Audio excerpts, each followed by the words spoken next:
अस्सलाम वालेकुम। अगर आपका छोटा बेबी है और उसको फ़ीवर है तो आपने मेडिसिन देते हुए कुछ गलतियाँ बिल्कुल भी नहीं करनी। उसमें सबसे इम्पॉर्टेंट ये है कि पेरेंट्स कहते हैं कि चूँकि बच्चा खाली पेट था तो हमने उसको बुखार का सिरप नहीं दिया।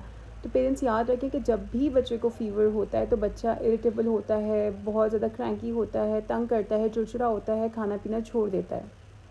तो तेज़ बुखार में आपने जो है वो खाना खिलाने से ज़्यादा फ़ोकस बच्चे का फ़ीवर सेटल करने पे होना चाहिए। तो पैरासिटामॉल सिरप जो कि कैलपोल के नाम से आता है, फिब्रोल के नाम से होता है या पैनाडोल के नाम से होता है, हर घर में मौजूद होता है। तो आप वो सिरप बच्चे को खाली पेट दे सकते हैं। इसका कोई साइड इफ़ेक्ट नहीं होता, ये बिल्कुल सेफ़ होता है।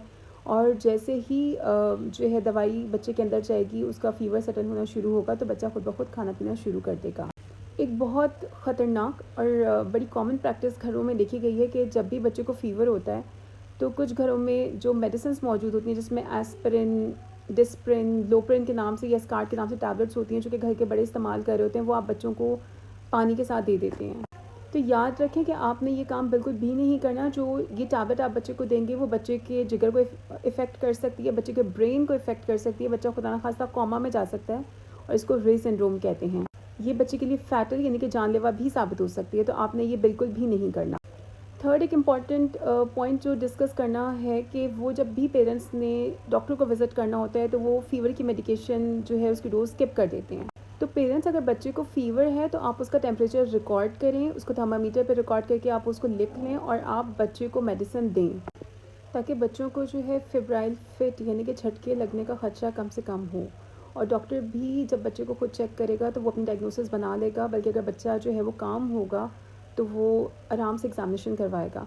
फिर एक इम्पॉर्टेंट चीज़ ये होती है कि सिरप की आपने डोज़ कितनी देनी है। तो जो पैरासिटामॉल की जो डोज़ होती है वो 10 to 15 mg पर केजी होता है, यानी कि 1 किलो के बच्चे को 15 mg आपने देना होता है। तो उसके अकॉर्डिंग आप डोज़ कैलकुलेट करेंगे। जो कि पैनाडोल के ड्रॉप्स जो कि मार्केट में अवेलेबल होते हैं वो बहुत कंसनट्रेटेड होते हैं और उसमें जो है 100 mg पर ml होता है, और जो कि सिरप कैलपोल होता है वो 120 mg पर 5 ml होता है। तो आपने बच्चे की डोज़ उसके वेट के अकॉर्डिंगली कैलकुलेट करनी है, उसके उम्र के अकॉर्डिंगली कैलकुलेट नहीं करनी। और आपने सिरप हर 4 to 6 आवर्स पे रिपीट करना है। हर आधे आधे घंटे के ऊपर आपने बच्चे को सिरप नहीं देना, ये भी बच्चे को लिवर फेलियर करवा सकता है। और अगर आप इन बातों पे ध्यान रखेंगे और अपने बच्चे को मेडिकेशंस देंगे तो आपके बच्चे की हेल्थ इंशाल्लाह कॉम्प्रोमाइज़ नहीं होगी। Thank you.